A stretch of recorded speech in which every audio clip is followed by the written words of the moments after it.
A paz do Senhor, queridos. Estamos mais uma vez aqui para compartilharmos de mais uma porção da palavra de Deus.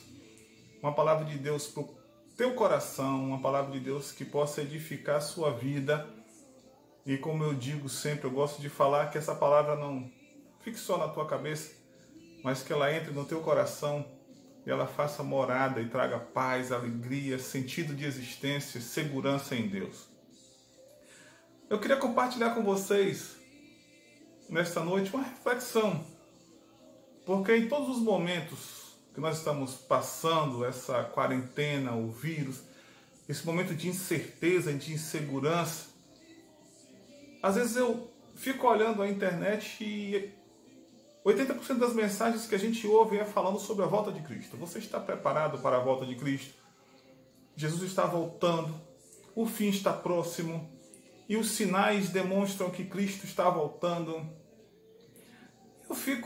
Acho interessante isso, mas também paro às vezes para analisar duas coisas muito básicas. Primeiro, é que em todo momento da história em que o homem passa por situações que ultrapassam o seu limite, não é? O limite do domínio do ser humano, como trovão, como terremotos, vulcões ou pestes, em todos esses momentos na história sempre nós temos duas coisas básicas. Os profetas que aparecem dizendo que tinham profetizado aquele evento, não é? E nós temos as mensagens dizendo, olha, esse aí é um sinal que Cristo está voltando. O mundo está acabando. Isso é interessante, eu coloquei aqui algumas pestes que veio no nosso tempo, né? Agora, a peste negra, ou bubônica, cólera, tuberculose, varíola, gripe espanhola, tifo, febre amarela, sarampo, malária e AIDS. A AIDS eu lembro muito bem. Eu já era grandinho, não é? E eu me lembro muito bem que era o juízo de Deus sobre os maus e que o fim do mundo estava próximo ali, não é? Porque surgiu uma doença que o homem não tinha domínio. A mesma coisa agora com o Covid-19. Só que, quando isso acontece, me vem à cabeça 4 pontos básicos se você estudar a história cristã dentro dessa concepção desses momentos, não é? De pandemias ou momentos de caos, vamos dizer assim. Primeiro, as pessoas dizem que é juízo divino. O mal está acontecendo, juízo divino. 2. Mensagem sobre a volta de Cristo. Todo momento que foge do controle do homem vem uma mensagem sobre a volta de Cristo. Ponto. 3. A igreja, ela fica comovida e ela se coloca e ela se dobra e ela ora por esse momento. E 4. Depois que passa o momento, tudo volta ao seu lugar normal. A vida das pessoas não são transformadas, as vidas não são transformadas pelo que está acontecendo. Pela mensagem de juízo, pela mensagem do final do mundo, Jesus está voltando, pela comoção da igreja. Depois que passa, e os irmãos vão perceber, depois que passar o Covid, que vai ficar tudo do mesmo jeito. Então, queridos, nós precisamos começar a atentar para isso. E outra coisa importante é que esta mensagem da volta de Cristo ela é anunciada desde o primeiro século. Hoje nós estamos no ano 2020. 2000 anos atrás as pessoas já diziam que Jesus ia voltar e Jesus não voltou ainda. Mas é interessante que Jesus, ele não voltou. Mas muita gente já subiu. Aí você pergunta assim, pastor, você está dizendo que Jesus não vai voltar? Não, ele vai voltar, aleluia, e eu vou subir. Glória a Deus por isso. Creio na volta de Cristo totalmente. Mas a grande questão é que a gente precisa refletir outro ponto. Nós precisamos ter outra mensagem que não precisa ultrapassar mais 2000 anos se falando, e sem uma efetividade, sem uma relevância que toque no coração das pessoas. Até porque eu creio no meu coração que Deus não quer um relacionamento de medo com ninguém. O interesse de Deus não é medo, o interesse de Deus não é mostrar sinal dos tempos para que você, para que eu, para que nós fiquemos com medo e a gente se arrependa só para entrar no céu. Essa não é a proposta de Deus para o seu povo. A proposta de Deus é um relacionamento conosco. E um relacionamento nosso com os nossos irmãos. Essa é a intenção do coração de Deus. É isso que eu guardo no meu coração. Aí, nós precisamos entender que nós temos uma missão. Deus nos colocou aqui com uma missão. Ele não nos colocou à toa. Eu não nasci, estou vivendo apenas para ir para o céu. Eu nasci com um propósito e tenho uma missão a cumprir aqui. E essa missão não é ficar somente olhando os sinais dos tempos. Eu preciso começar a voltar os meus olhos para outras coisas. Uma coisa interessante a pensar é que a proposta de Deus primeira para nós, e eu tenho dito isso, é a questão relacional. Também é relacional. Relacionamento nosso com Deus e nosso com o nosso irmão. Então nós precisamos tirar um pouco o nosso foco dessa volta de Cristo em todo momento que acontece algo e começar a aprender dentro do relacionamento com Deus em todos os momentos das nossas vidas, momentos bons e momentos difíceis. Porque é interessante que a volta de Cristo é anunciada quando está acontecendo alguma coisa ruim. Aí Jesus vai voltar. Mas se agora nós estivéssemos vivendo um momento de paz e prosperidade, as nossas mensagens talvez seriam outras. Diz assim, Senhor, não volta agora, porque agora está tudo muito bom e eu quero curtir isso aqui na terra. Então existe uma certa incoerência na nossa mensagem. Como se nós desejássemos fugir um pouco da realidade e da nossa responsabilidade, que é andar diante de Deus e andar com o nosso próximo. Aí, eu preciso olhar para Deus. E eu preciso olhar para o meu irmão. A grande questão é que muitos de nós estamos trocando, e eu anotei aqui, o relacionamento com Deus com a expectativa da volta de Cristo. Ao invés de eu buscar Deus, me arrepender diante de Deus, pedir que Deus, como salmista, sonde o meu coração, eu fico com os meus olhos buscando o tempo todo e desejando que Jesus volte. Queridos, Deus deseja ter um relacionamento conosco. E não de medo, um arrependimento por medo. Mas Ele quer que nós possamos amá-lo de todo o nosso coração. Aí, eu vejo e penso que nós, seres humanos, temos um problema. E qual é o nosso problema? Esse problema é, sempre nós perdemos a oportunidade de estar na presença de Deus, de desfrutar, ou como disse o salmista, de nos deleitarmos na presença de Deus, por questões efêmeras que a gente julga real, mas não são reais para a nossa vida. Você deixa de desfrutar a presença de Deus por motivos outros que não são efetivos para a tua existência. Nós precisamos começar a pensar nisso. Você quer ver uma coisa, alguns exemplos? O homem estava no jardim do Éden, na presença de Deus. Andava com Deus todo dia. Mas o homem trocou a presença de Deus pelo jardim. Ele achou que a vida era ter o jardim dele, não era andar com Deus. O filho pródigo estava na casa, na presença do pai, e ele achou que a vida não consistia na presença do pai, se na herança do pai. Por isso ele pede o dinheiro do pai e vai embora. Outro, Pedro. Jesus chama para Pedro descer do barco e andar sobre as águas. Pedro começa a andar, um feito inédito para um ser humano. Pedro está na presença de Jesus.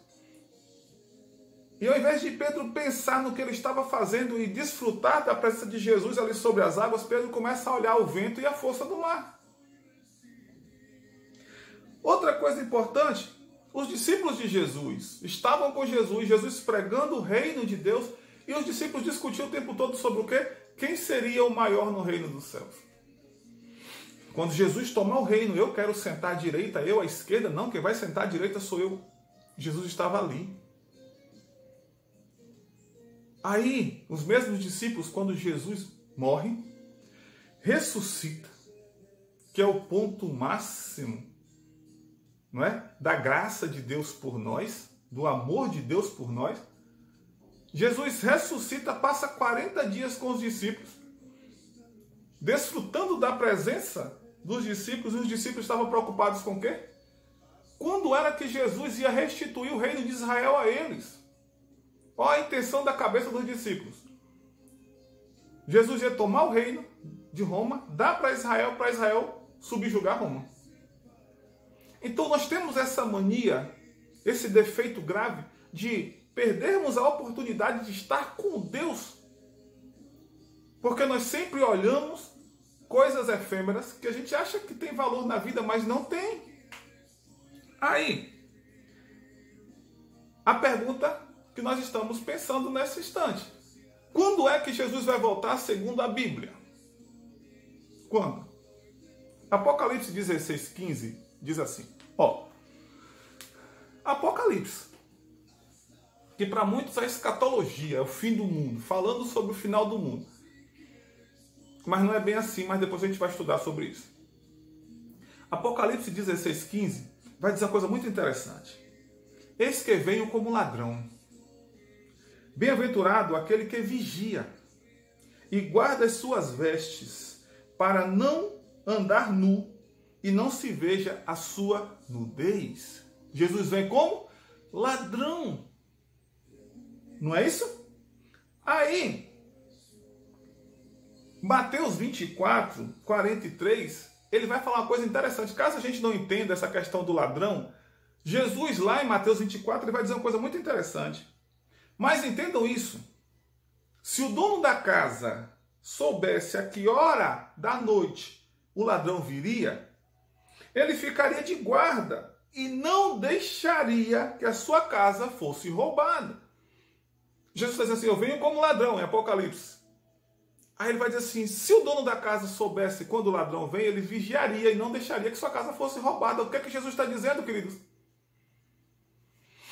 Não tem como determinar quando ele vai voltar, porque o ladrão não avisa quando vai roubar a casa. Mateus 24, 36 diz assim, daquele dia e hora, ninguém sabe, nem os anjos do céu, nem o Filho, senão o Pai. Ninguém sabe.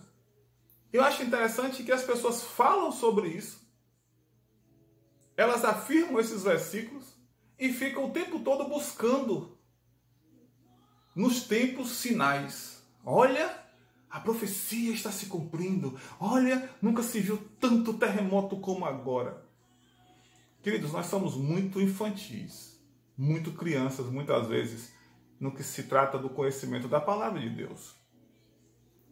1 Tessalonicenses 5:2, Paulo vai dizer assim, porque vós mesmos sabeis perfeitamente que o dia do Senhor virá como ladrão de noite. E não é como ladrão de dia que a gente está acordado, é como ladrão de noite. Pedro, que andou com Jesus, ele também vai dizer assim, 2 Pedro 3:10, pois virá como ladrão o dia do Senhor, no qual os céus passarão com grande estrondo, e os elementos ardendo se dissolverão, e a terra e as suas obras que nela há serão descobertas. Pedro ouviu de Jesus e ele disse, o dia do Senhor virá como ladrão. Aí, queridos, a pergunta que surge para nós é só uma. Nós podemos pensar as questões como final do mundo? Sim. Mas eu queria dar para você uma outra possibilidade de pensar. E tem um texto que eu gosto muito. Como eu disse, todos nós temos um propósito. Você nasceu com um propósito. Ah, pastor, mas a minha mãe, quando me teve, foi sem querer. Eu fui um filho que eu não fui programado.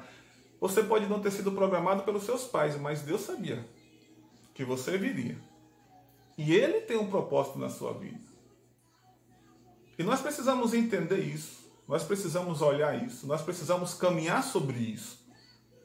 Nós precisamos, irmãos, começar a parar de buscarmos atalhos para a vida, facilidades para as nossas vidas, justificativas de ficarmos parados, inertes diante das questões do mundo e ficar dando essas respostas simples, essas respostas deterministas, sabe? Simplistas de o mundo jaz no maligno. O mundo está assim porque o mundo jaz no maligno. Paulo vai dizer, ardente expectativa da criatura aguarda a manifestação dos filhos de Deus. O mundo está aguardando que eu e que você, que nós possamos nos manifestar em Deus, para que eles possam conhecer a Deus. As coisas estão tão difíceis, Jesus está voltando. Não. Tudo que está acontecendo é o Senhor nos dando a oportunidade de explicar ao mundo o amor de Deus por eles. E nós estamos fazendo o quê? Discutindo outras coisas. Nós estamos preocupados se vai abrir igreja, se não vai abrir igreja, se vai abrir comércio, se não vai abrir comércio. Nós estamos brigando por conta de política e diversas outras coisas. E diversas outras coisas. E a coisa mais importante que dói no coração de Deus, que é o meu irmão, que é o meu relacionamento com Deus, eu estou deixando de fora. E fico dizendo que Deus está voltando, que Jesus está voltando. Eu não entendo essa contradição. Ao mesmo tempo que a gente fala que Jesus está voltando, a gente quer que tudo se abra para que a economia não entre no caos. Nós temos que parar e olhar para Deus e assumir o nosso compromisso pessoal com Deus e viver como Deus quer que a gente viva. E acho que é isso que tem faltado. Por isso que eu estou trazendo essa palavra nesse momento para vocês. Para que vocês possam entender qual é o seu papel no mundo. O seu papel não é só ir para o céu. O seu papel é ser o reflexo de Deus aqui. Eu tenho falado isso em muitos vídeos. Porque parece que nós perdemos a referência. Nós não estamos aqui à toa. Por que estamos aqui? Tem um texto em Atos 1, de 6 a 11, que é muito interessante para a gente pensar isso. Diz assim: aqueles, pois, que se haviam reunido, perguntaram-lhe, dizendo: Senhor, é nesse tempo que restaurarás o reino a Israel? Respondeu-lhe Jesus: a vós não vos compete saber os tempos ou as épocas que o Pai reservou à própria autoridade. Mas recebereis poder ao descer sobre vós o Espírito Santo, e sereis minhas testemunhas, tanto em Jerusalém como em toda a Judéia e Samaria e até os confins da terra. Aí, tendo ele dito essas coisas, foi levado para cima enquanto eles olhavam, os discípulos. E uma nuvem o recebeu, ocultando aos seus olhos. Estando eles com os olhos fitos no céu, enquanto ele subia, eis que junto deles apareceram 2 varões vestidos de branco, os quais lhes disseram: varões galileus, por que ficais aí olhando para o céu? Esse Jesus, que dentre vós foi elevado para o céu, há de vir, assim como para o céu o vistes ir. Eu gosto muito desse texto. Primeiro que, em um momento e um acontecimento que mudaria a história da humanidade, que é o nascimento, morte e ressurreição de Cristo, como eu já disse, eles estavam preocupados com o reino de Israel. Serás esse o momento, Senhor? Tu estás indo para o céu, mas está faltando alguma coisa, o Senhor restaurar o reino a Israel. E Jesus disse assim: não vos compete, não é da competência de vocês. Ou, sendo bem direto, não é da conta de vocês os tempos, as eras e os acontecimentos. Isso não cabe a vocês. Isso não é responsabilidade de vocês. Isso não faz parte da curiosidade de vocês.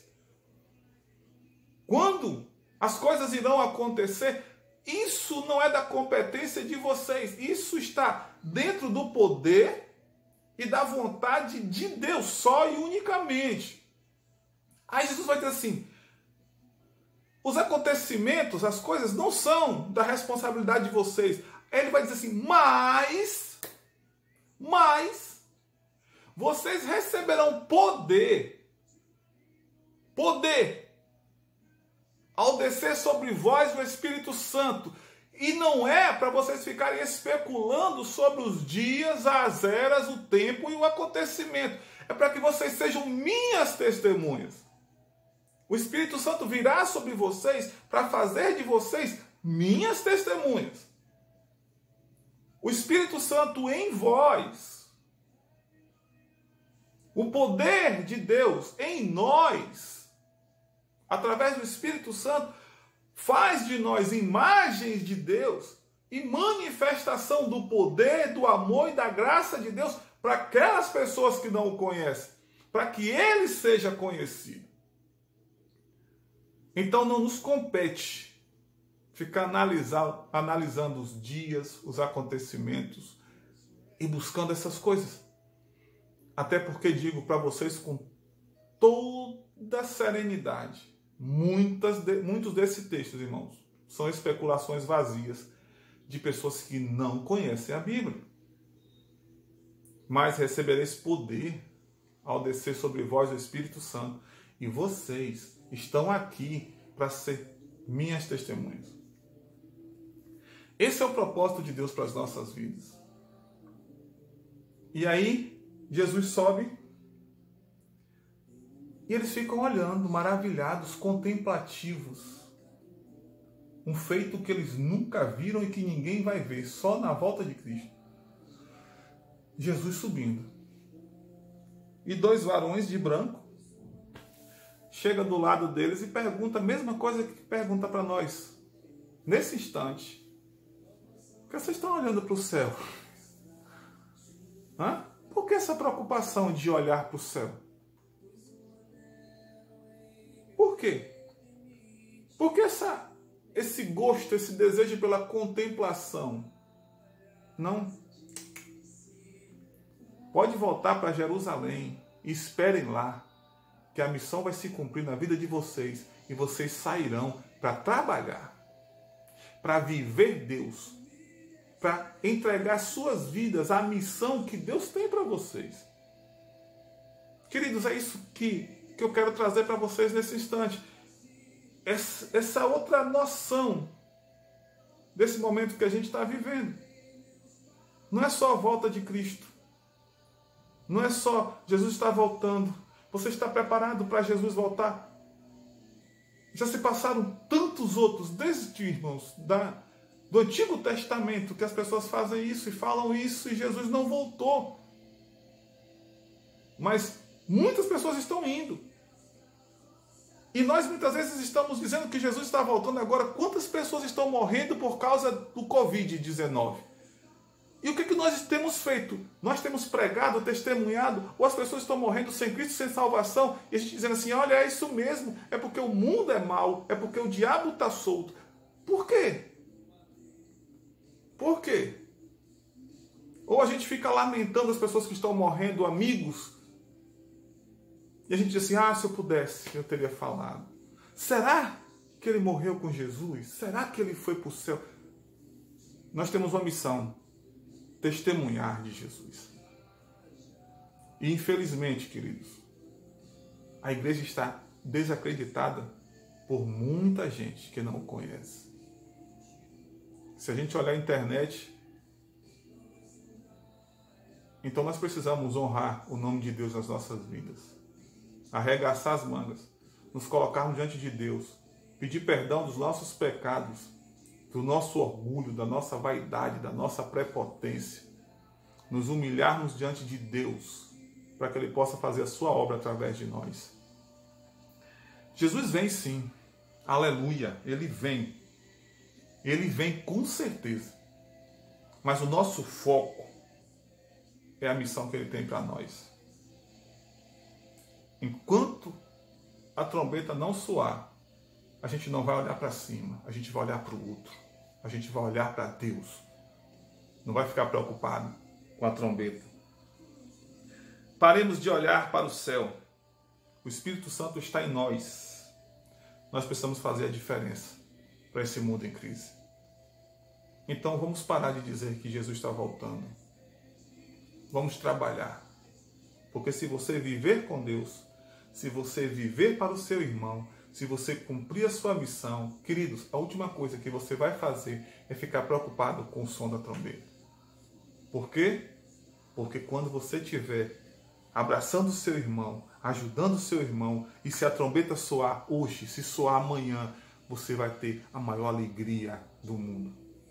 Se preocupe com a trombeta não. Se você estiver fazendo a vontade de Deus, o seu coração já estará no céu. Você já estará no céu. Que Deus possa abençoar poderosamente a tua vida. E que você entenda o que Deus tem para você nessa noite.